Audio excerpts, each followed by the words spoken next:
Welcome to our channel. Today we how to set up Bubble app user roles with Firebase Authentication, beginner guide step by step clearly.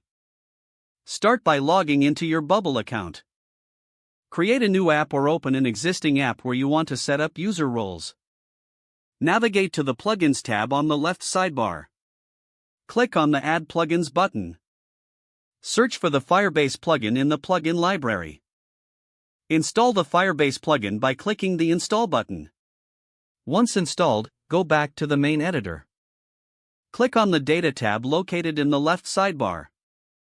Select User to modify the user data type. Add a new field named Role and set its type to text.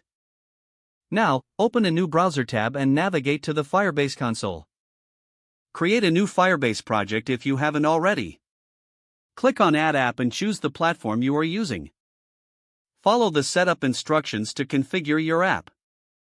After adding your app, navigate to the Authentication section on the left sidebar.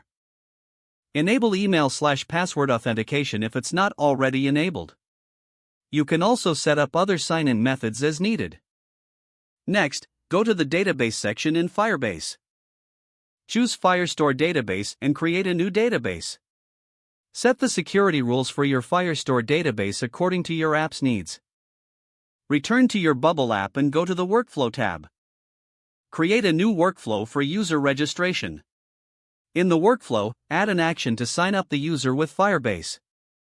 After the user signs up, set their role in the user data type you created earlier. Now create a login workflow to authenticate users with Firebase. In this workflow, include an action to log in the user.